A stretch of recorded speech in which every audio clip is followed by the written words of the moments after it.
amores da vida dessa gorda, tudo bem com vocês, pessoal?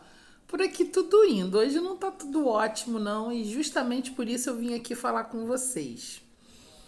Vocês sabem que eu sou uma pessoa extremamente alto astral. Eu sou alto astral. Sempre fui, sempre gostei de confraternização, de festa. Tudo para mim é motivo de festa. Mas como esse aqui é um canal da minha vida, né, um diário da minha vida, do Vida de Gorda, e eu acho muito relevante trazer esses assuntos aqui para vocês. Vocês me viram aí tomando meu cafezinho. Hoje aqui é segunda-feira de carnaval. Então, eu tô gravando os meus dias de carnaval para vocês. E ontem eu gravei a minha parte, anteontem eu gravei a parte do dia, ontem eu gravei a parte da noite. E vocês já devem ter visto, porque eu vou soltar antes, né? Fiz aí o pudim, fiz o. Ai, meu Deus. Fiz o pudim, fiz o pastelzinho. Tô meio lenta hoje, porque eu tomei um remedinho, aí a gente fica meio lenta. Tô meio zuzubem, pessoal. Aí o que que acontece? Tomei meu banho, tinha me programado de ver as escolas de samba com a minha mãe, que a minha mãe super gosta, mas acabou, pessoal, que finalizei o vídeo lá com vocês, li uma página do livro da Forja que a Jane me presenteou, a introdução. E aí, pessoal, tinha acabado de deitar, tava vendo o início lá da segunda escola que tava desfilando, e aí, pessoal, me deu uma crise de ansiedade muito forte. E eu acho super interessante trazer isso aqui para vocês, porque tem muita gente que vai se identificar. E como é que funciona comigo? Eu tenho ansiedade há muitos anos. Aqui eu contei para vocês, já em algum vídeo, que eu não vou me lembrar qual, que eu comecei com essas crises de ansiedade quando há 20 anos atrás, mais de 20 anos atrás, um médico tinha dito para mim que eu tinha pouco tempo de vida. E ali eu acho que de repente eu não desencadeei essas crises de ansiedade por conta disso. Eu acho que isso foi mais ou menos assim, o copo que transbordou. Então, dali pra cá, eu nunca mais me vi livre dessas crises. Eu tenho momentos que eu tô. Já aconteceu de eu ficar mais de um ano bem, sem sentir nada, assim, nem imaginar que eu tinha crise de ansiedade. E tem épocas que ela vem com tudo, vem assim pra me arrasar. Tem épocas que ela fica assim, mais ou menos. E assim, né, eu vou vivendo. Já cometi o péssimo erro de parar de tomar minha medicação, que eu tomo fluoxetina, do nada. E isso não pode, tá, pessoal? Se você toma remédio para ansiedade, para depressão, não suspenda o seu remédio por conta própria, porque isso é muito ruim. Esses remédios, eles causam uma dependência e a gente precisa fazer um desmame quando o médico acha que é necessário, tá, pessoal? A gente não é médico. A gente não pode, porque assim, eu me sentia tão bem, que eu não via necessidade de estar tomando um remédio se eu estava me sentindo super bem. Mas justamente eu estava me sentindo super bem porque eu estava medicada, né? Mas enfim, então eu tô falando aqui para vocês um erro que eu cometi, para vocês não cometerem esse erro. E assim, pessoal, a crise de ansiedade, ela vem para as pessoas de maneiras totalmente diferentes, né? Tem pessoas que têm mais forte, menos forte, enfim. E as minhas crises de ansiedade, elas nem sempre são todas iguais. Mas geralmente eu começo a me sentir mal, automaticamente a minha pressão eleva, porque mexe com o meu emocional. Eu sinto meu coração disparar, eu sinto suor frio, eu sinto uns espasmos que me dão assim, uns calafrios por dentro. Eu sinto dormência nos braços, nas pernas. É como se realmente eu tivesse tendo um infarto, uma parada cardíaca, alguma coisa assim. Aí a minha mente entra nessa, porque meu corpo sente. E eu aprendi fazendo a terapia que as crises elas se desencadeiam através de qualquer coisa e do nada, no sentido assim, nunca, não é do nada, nunca é do nada, é tipo assim, alguma coisa que te deu gatilho para aquilo e que a gente precisa identificar aonde estão, aonde foi esse gatilho. Isso é que é muito difícil, porque vocês veem. Eu passei um dia excelente, maravilhoso, numa paz, tranquilidade com a minha mãe. Nossa, muito bem. Tava super disposta. Deitei, liguei meu ar. Minha mãe acampou lá no quarto com os bichinhos. E aí a gente deitou para fazer uma coisa que a gente faz há anos juntas, que é ver as escolas de samba. E aí, do nada, quer dizer, do nada não. Pra mim que é do nada, mas não é do nada. Eu olhando ali, eu comecei a passar mal. E assim, veio uma crise tão forte que eu levantei, que eu sinto meu coração. Não é para. Eu não sei, não dá pra explicar pra vocês, mas é tipo assim. Parece que eu vou ter um piripaque ali na hora. Eu levantei, a minha mãe, o que foi? Eu falei, mãe, tô tendo uma crise de ansiedade. Aí minha mãe, óbvio, fica nervosa, né? A gente fica nervosa. Eu tinha um aparelho de aferir pressão em casa. Só que eu aboli porque eu tava ficando pirada. Tudo eu achava que eu tava com a pressão alta, ia lá e tirava. Então o aparelho quebrou e eu não comprei outro. Porque eu sou essa pessoa que eu tenho uma tendência hipocondríaca. Eu acho que por conta do meu excesso de peso, por conta de eu ter a vida toda escutado das pessoas que eu vou morrer, que o meu peso vai me matar, que eu vou ter um piripaque, que não sei o que. Então eu não posso, pessoal, sentir nada. Se eu sentir uma dor no dedo do pé, eu já acho que é uma veia que tá indo no meu coração, que tá me matando. E eu tô contando pra vocês essa minha fragilidade aqui. Então eu já acho que eu vou ter um troço e vou ficar morta. Ah, mas eu ia muito no Google, né? Ah, estou com uma dor no dedo do pé. Vou lá ver o que é dor no dedo do pé no Google. E aí eu já achava que eu ia morrer. Tinha até um meme que eu usava antigamente no Facebook, que era assim, uma bonequinha dizendo que eu estou com uma dor não sei aonde. Aí ela indo lá no Google, vendo no Google, aí depois ela dizendo assim, descobri que eu tenho 24 horas de vida. Porque assim, não é o certo, não é o correto. A gente tem essa curiosidade mórbida, mas se você não está se sentindo bem, se você está sentindo qualquer coisa, pessoal, vá ao médico.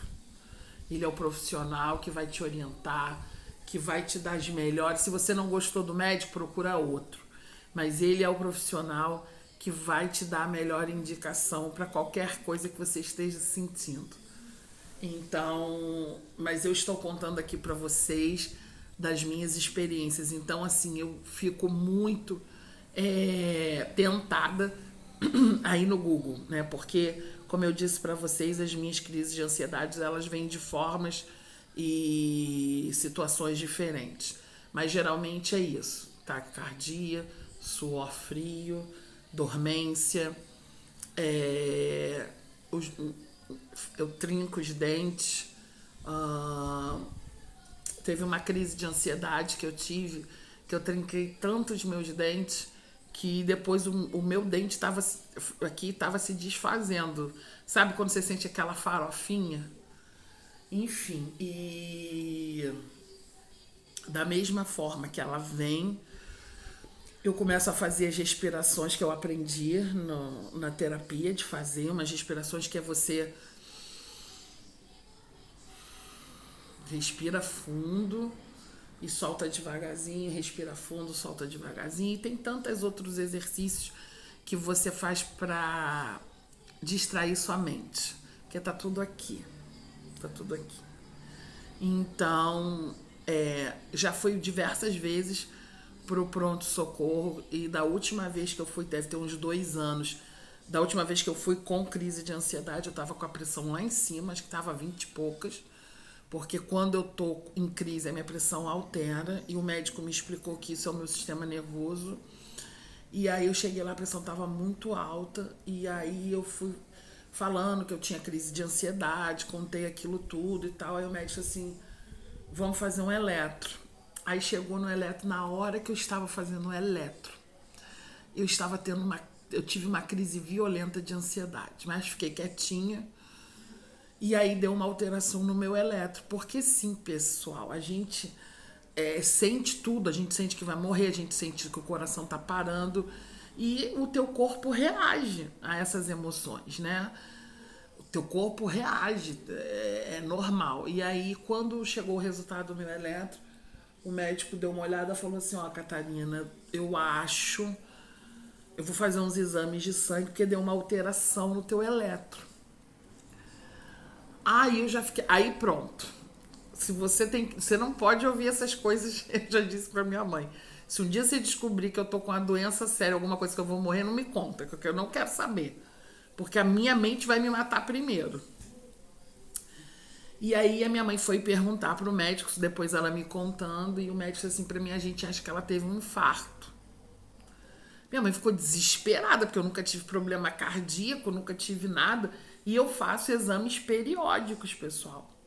Né? Eu faço exames periódicos. Eu já fui lá na clínica da família, eu já marquei. Infelizmente, a minha consulta vai ser só no dia 28 de maio, porque pelo SUS a gente tem que esperar. E eu sempre faço esses mini check-up, que é todo ano. Faço meu preventivo. Esse ano, com certeza, eu vou pedir uma mamografia, porque eu nunca fiz. O médico disse que agora, antigamente, depois que a gente fazia 40 anos, a gente fazia mamografia. O médico disse que agora eles só pedem a mamografia caso a gente esteja com algum sintoma ou tenha casos na família e tal.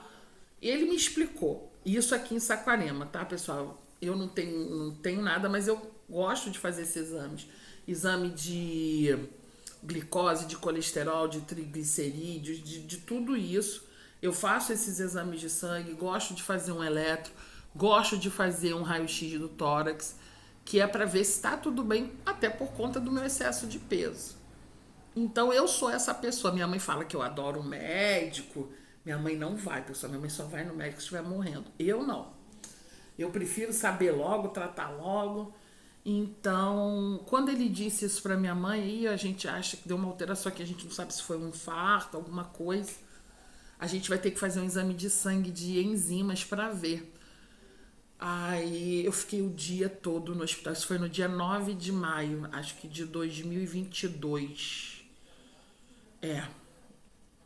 Pessoal, e eu naquela angústia, o médico me tacou ele calmante, e a pressão não baixava, Primeiro que eu detesto ficar em hospital, e aí hospital do SUS, você fica numa sala com todo mundo passando mal junto, e aí você tá na emergência e eu já começo a sentir tudo que todo mundo tá sentindo. É um caos. Mas enfim, fiz o exame de sangue para ver as enzimas e não tinha absolutamente nada. Aí o médico disse assim, vamos fazer outro eletro pra ver. Fez outro eletro, já estava cheia dos diazepam na mente, né? Dos Valium, dos diazepam. E deu tudo certo. Mas aí eu expliquei para ele, eu falei, na hora quando eu fiz o primeiro eletro, eu estava tendo uma crise de ansiedade. Meu coração fica que nem uma batedeira. Mas enfim, pessoal, isso aqui eu estou ilustrando para vocês. Eu estou contando as minhas vivências. Eu não estou dizendo que eu estou absolutamente certa, absolutamente errada. Como isso aqui é um diário da minha vida. E eu acho muito conveniente trazer esse assunto aqui. Ainda mais eu estando fragilizada, porque aí dá mais ênfase. Eu sei que muitas pessoas obesas, ou a maior parte delas, tem problema de ansiedade e tem esse medo, esse pânico de ter um piripaque e morrer, porque a gente escuta isso o tempo inteiro na cabeça da gente. Você vai morrer, seu coração vai ficar abafado, você vai ter um troço, você isso, você aquilo. Como se a gente não soubesse, sabe? Como se a gente gostasse ou quisesse estar pesando 300 quilos, 200 quilos. Então, assim, as pessoas acham que estão dando um alerta e, na verdade, elas estão acabando com o nosso psicológico. Ah, Catarina, então você indica o quê? Que elas digam muito bem que vocês estão com 200, 300 quilos? Não, eu espero que elas incentivem a gente a mudar. Mas sem dizer que a gente vai morrer, seja que a gente vai ter um troço. Elas podem dizer sim, você vai se sentir melhor, você vai se sentir mais leve, você vai ter uma outra qualidade de vida. Não precisa com esse negócio de vai morrer, vai morrer, vai morrer. Porque morrer, pessoal, todo mundo vai. Magro, gordo, mais ou menos. Agora mesmo no carnaval a gente viu uma moça que tinha um corpo escultural. Se eu não me engano, acho que foi no Espírito Santo. Ela chegou em casa, ela desfilou, chegou em casa, morreu. Né? Tem pessoas aí que têm corpos malhados, que malham. Há pouco tempo eu vi também aquele ator Zulu, achei muito pertinente. Ele deu um depoimento falando sobre o malefício do energético. Ele é um cara que malha, que cuida da saúde, e ele estava com a família e acabou excedendo no consumo do energético. À noite ele estava passando mal, o coração dele estava fibrilando, eu não sei se é esse o termo que ele usou, não me lembro. Ele foi correndo para o pronto-socorro, ficou internado, teve que ir para a UTI, e o médico perguntou para ele o que ele tinha consumido, não sei o que, e ele falou que tinha metido o pé na jaca do... Se vocês procurarem aí no Google, é Zulu, não sei o nome dele todo não, só é Zulu, ator, não sei o que, Zulu, dando depoimento sobre o energético. Isso foi recentemente. E ele quase morreu. Então, assim, geralmente o energético ele já faz por si só muito mal. Antigamente, muito antigamente, o energético ele era uma bebida que só era consumida pelos atletas mesmo. Mas depois inventaram de beber o energético com bebida alcoólica. E isso é uma mistura explosiva. Isso é uma bomba para o coração. Então, quem tiver a oportunidade e a curiosidade, procura aí no Google, na internet, porque ele vai relatar direitinho como é que foi essa situação. E fica um alerta aí para os jovens também e para as pessoas que gostam, né, de misturar bebida alcoólica com energético. Ele quase foi embora por causa disso. Um cara que malha, um cara que treina, um cara que tem uma vida mega saudável. Ele mesmo falou, sou super preocupado com a minha alimentação, com o exercício físico. Ele deu um mole, coitado. Acho que ele não tinha essa consciência. Enfim, então assim, pessoal, que morrer todo mundo vai. Eu vou, você vai. Agora, o bom é a gente, enquanto não morrer, ter uma qualidade de vida. Mas essa coisa de morrer, todo mundo vai. É uma coisa que a gente não vai escapar. Então, assim, ficar botando terror na cabeça das pessoas. A minha mãe, ela é uma pessoa que eu acho a minha mãe muitas vezes sábia, porque minha mãe tem pavor desses assuntos de doença. Se ela tiver num negócio, alguém ficar falando negócio de doença, ela tira na hora. Filme de doença, tem uns filmes muito bonitos. Minha mãe odeia isso, odeia. Minha mãe acha uma baixa astral. E com certeza esse vídeo aqui que eu tô fazendo, ela também não vai achar legal, porque ela detesta que fique falando de doença. Mas a minha mãe, ela tem uma coisa que eu acho excelente. A minha mãe, ela pode estar vendo você ali morrendo, tipo assim, tá nos últimos suspiros. Ela jamais, ela vai chegar ali do teu lado com cara de pena, de choro, aí você... Não, vai ficar bom, não sei o quê. Minha mãe, ela tem uma positividade para a saúde incrível. O meu padrasto, ele era safenado, né? Ele botou 5 pontes de safena e 2 mamárias. Novo, com 40 e poucos anos, porque ele tinha uma diabetes severa e ele não cuidava da diabetes, e acabou que a diabetes limitou ele e ele precisou fazer essa cirurgia. Ele fez lá em São Paulo, na Beneficência Portuguesa de São Paulo. Ele colocou essas pontes de safena. Depois da cirurgia, ele conseguiu viver mais 13 anos. Mas ele sofreu bastante, porque na época não tinha a medicina vai se aprimorando, né, pessoal? Então, assim, depois disso, infelizmente, ainda esqueceram um rolo de gás dentro dele, mas isso é uma outra história. Depois eu conto para vocês, se vocês quiserem. Enfim. E o meu pai, ele conseguiu viver, tanto é que meu pai padrasto, ele morreu muito novo, ele tinha só 57 anos. Mas enfim, então, a minha mãe foi pra lá, ele estava em São Paulo trabalhando, a minha mãe teve que ir pra lá. E o médico disse pra ele, olha, você tem que operar, você vai botar ponte de safena, explicou tudo pra ele direitinho. E a minha mãe disse pra ele se ele lá teve uma anemia muito forte, porque na época que ele, nos anos 90, eu acho que foi isso.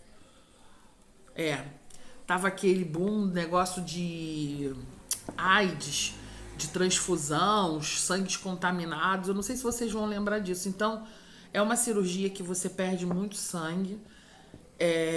Agora eu não sei como ela é feita, então assim, meu pai não tomou transfusão de sangue, porque tava tendo essa polêmica aí na hora, então ele ficou muito anêmico. Meu pai ficou amarelo.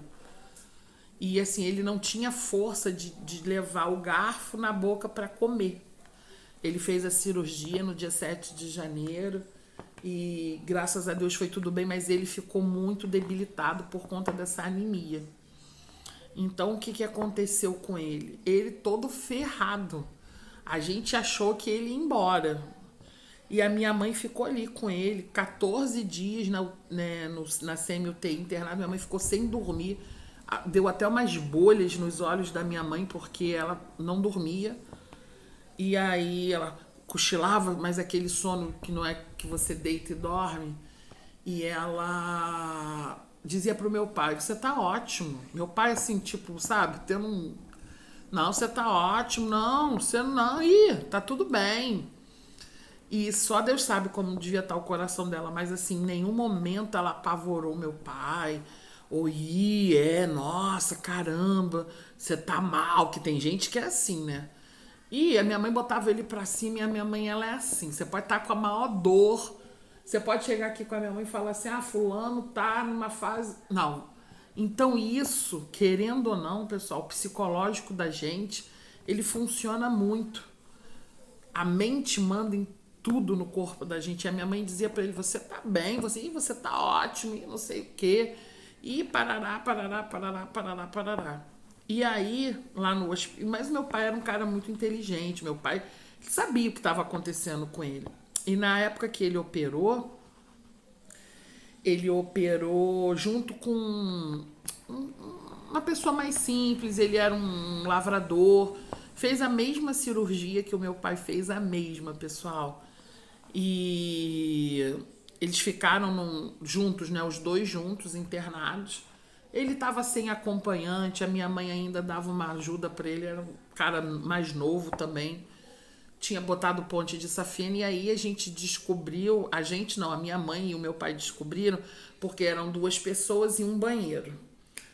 E a minha mãe ficou direto com meu pai e esse homem, que eu acho que também, ele devia ser um pouco mais velho que o meu pai, uns 50 e poucos anos, estavam juntos, né? E minha mãe aproveitava para auxiliar ele também, né? A gente não sabe a história.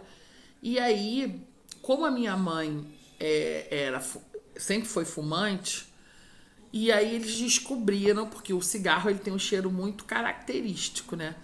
Que ele estava indo pro banheiro fumar escondido. Você vê, o cara tinha acabado de abrir o tórax, não sei o quê. Gente, passou a mês, fez a cirurgia idêntica do meu pai. E a minha mãe ainda disse assim pro meu pai, não sou eu que tô fumando aqui não, hein? Pro meu pai. Aí meu pai falou assim, eu já sei, é o cara aqui do lado. Aí, enfim, vocês acreditam? Meu pai ficou acho que uns 2 meses internado. O cara, acho que com menos de 1 mês ele foi embora, recebeu alta. Aí o meu pai questionou o médico, até em tom de brincadeira, né? Meu pai falou assim, eu não entendo. Por quê, meu? Eu tô fazendo tudo direitinho. O cara aqui do lado já foi embora, o cara ia pro banheiro com o peito aberto, fumar. Aí o médico disse pro meu pai o seguinte, e eu guardei isso, ele falou assim, sabe o que acontece, César? O nome do meu pai padrasto era César. O fulano de tal, ele não tem a consciência do que ele viveu, do que ele passou. Pra ele, na cabeça dele, ele veio aqui, passou por uma cirurgia, sobreviveu, ficou bom, tá tudo certo. Isso aqui manda. Você já tem uma consciência que você passou por uma cirurgia muito difícil, que é um pós-operatório muito complicado. Gente, o meu pai, ele serrou, isso aqui do meu pai, o externo foi serrado com serrote, costurado com fio de aço.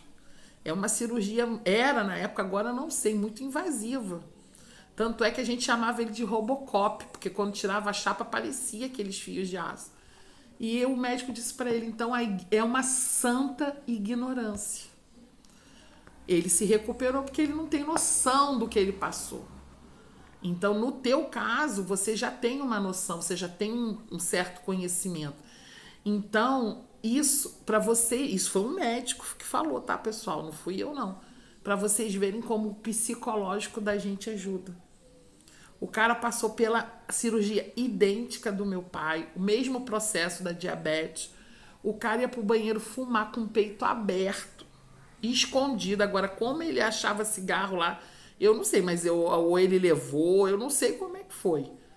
Eu só sei que ele fumava escondido e ele ficou melhor que o meu pai muito, foi embora e meu pai ficou lá, fazendo tudo certinho, tudo direitinho. Também a gente tem que ver que cada organismo é um organismo, mas é só para dizer para vocês como é que funciona o psicológico. O psicológico da gente, pessoal, é tudo. É tudo, entendeu? Se você tiver com o teu psicológico ferrado, então voltando aqui às minhas crises de ansiedade. Então ontem eu comecei com uma dormência, comecei com aquele negócio, aí a gente fica, será que eu tô tendo realmente alguma coisa? Será que é uma crise de ansiedade? Será? Vou pro hospital, chamo o Uber, não vou, tu fica naquele impasse. Aí eu lembrei do meu médico, falei assim, não, eu vou tomar um remédio, porque eu tenho muita resistência a tomar remédio, principalmente tarja preta. Não gosto mesmo. Depois que eu tomo, eu amo, porque é uma sensação maravilhosa. Mas eu não gosto porque eu sei que é uma coisa que vicia tudo. Mas o médico disse pra mim, Catarina, você tem que entender que o remédio, ele não é um vilão. O remédio é uma coisa para te auxiliar. Você não está tomando esse remédio sem a orientação médica. Você não está tomando esse remédio todo dia, mas vai ter épocas que você vai precisar tomar. E aí é o seguinte, se você tomar o teu remédio e ele não fizer efeito, do tipo te acalmar, te aliviar, você ficar tranquila, aí você tem que vir para o hospital, porque na dúvida ou não, venha para o hospital, venha para a emergência. Mas você vem para a emergência sem tomar seu remédio, e você chega aqui, você está num ambiente que te deixa mais nervosa, você vai esperar, você vai fazer um monte de exame, porque a gente vai te examinar, aí a gente vai te dar o remédio, você vai melhorar e vai para casa. Então, você já pode adiantar esse processo. Você já pode, na sua casa, tomar esse remédio. E se você vê que não melhorou, aí sim você vem para o hospital, para emergência.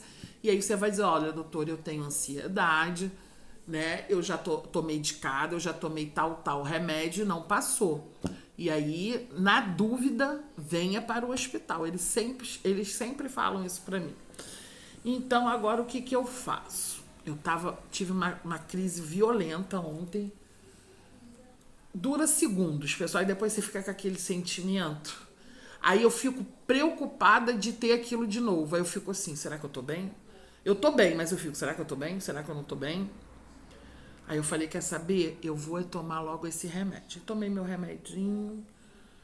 Era mais ou menos meia-noite quando eu tomei. Minha mãe estava lá deitada comigo. A minha mãe foi embora. Acabou que eu não vi escola de samba nenhuma. E eu vou lhe falar, nem vou ver, porque as escolas de samba, pessoal, é tudo um tema só. Antigamente, os desfiles de escola de samba eram uma coisa linda, no sentido assim, cada uma vinha falando de um tema, de regiões, falando de lugares, de pessoas. E hoje em dia, a escola de samba, ela só vem falando de uma coisa. E tipo assim, fica cansativo. Esse ano, de 12 escolas, 8 vem falando da mesma coisa. Então, assim, é um negócio muito cansativo. Então, até a minha mãe, que ama escola de samba, que ama ver minha mãe, falou, não tem estrutura, tudo não aguento. E a minha mãe mesmo disse, Catarina, você dormiu, eu fui embora pro meu quarto e não vi mais nada. E a minha mãe falou, não vou nem mais ver. Só vou ver o Salgueiro, que ela é salgueirense, vou ver só o Salgueiro e mais nada, não quero mais ver. Porque virou tudo o mesmo tema, tudo a mesma coisa. Entendeu, pessoal? Então, assim, eu não gosto que fale de negócio de espiritualidade, em negócio de carnaval. Eu acho que não tem nada a ver. E respeito quem acha que tem tudo a ver, respeito quem acha bonito. Eu tô dando a minha opinião. Mas eu acho que só um assunto, só um assunto, só um assunto.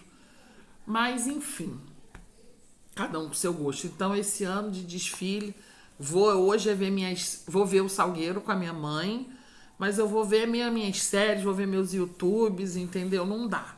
Enquanto não mudar esse negócio de ano passado já foi isso também.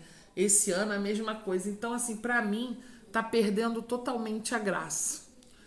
Aí tomei o remédio, ó, puf, apaguei. Acordei hoje 12h30. Dormi 12 horas, pessoal. 12 horas. Mas foi bom. Acordei bem, mas não estou ótima. Não vou mentir pra vocês. Aí imagina se eu tivesse ido pro hospital. Imagina se eu tivesse realmente tendo um ataque cardíaco. Eu já tinha morrido, né?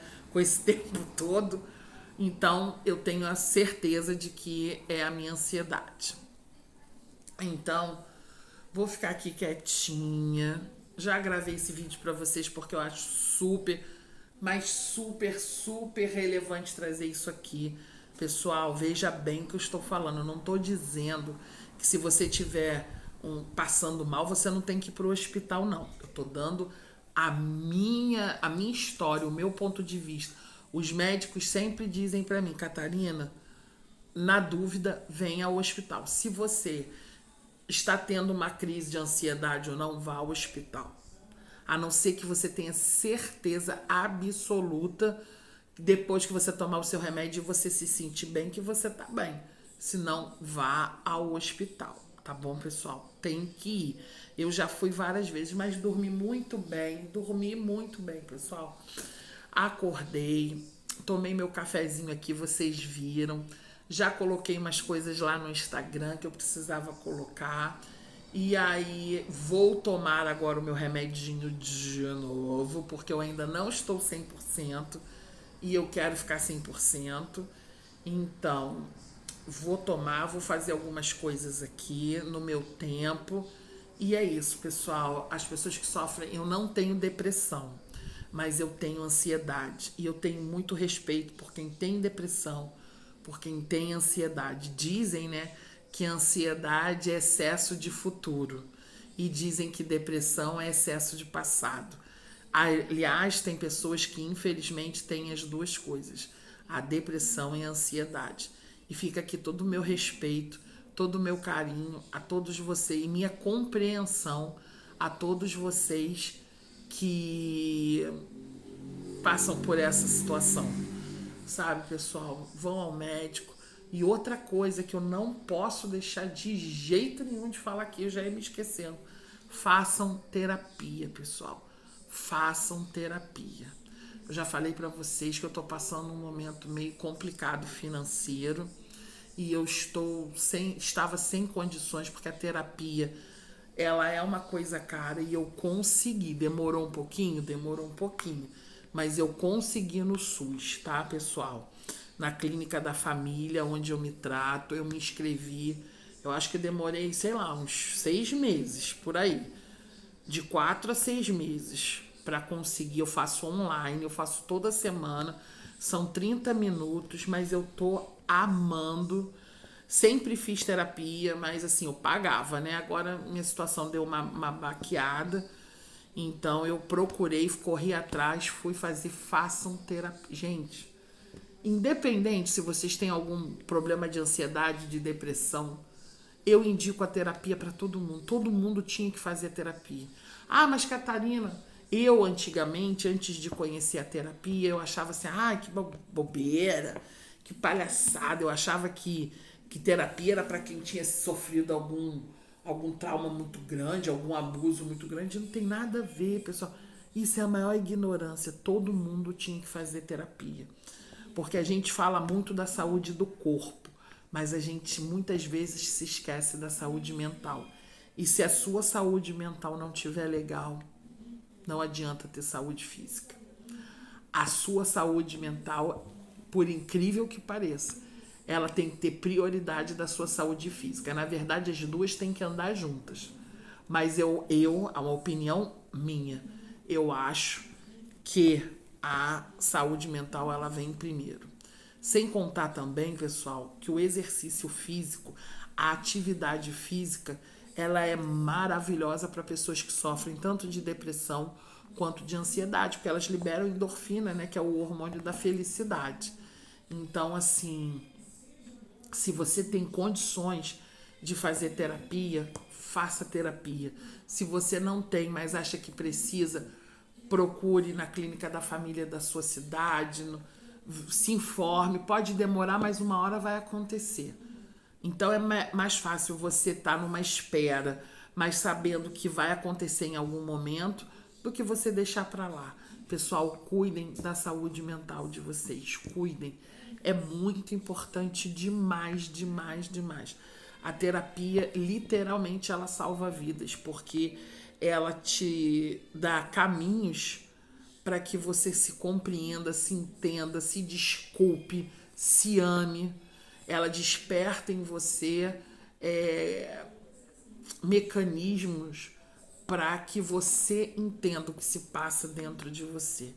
Então, se eu puder deixar algum recado aqui para vocês, façam terapia.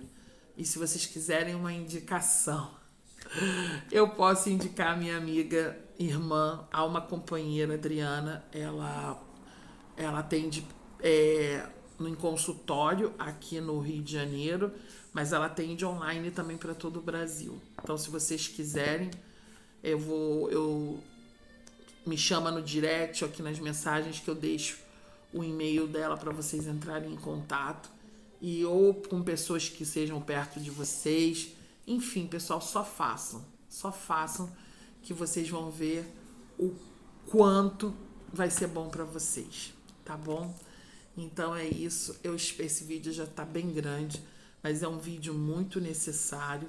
E eu estou fazendo aqui, acabei de acordar, tô de camisola, tô com o cabelo amarrado, porque aqui a gente trabalha com a verdade, pessoal. Aqui é isso. E torçam por mim, orem por mim. E muito obrigada por tudo, hoje e sempre. Vamos tomar um remedinho para ficar bem, seguir o dia bem. E tá um dia lindo aqui em Saquarema, é isso que o Papai do Céu quer da gente. Quer que a gente fique bem. E é isso. Amo vocês demais. Espero que as minhas palavras tenham tocado o coração de alguém.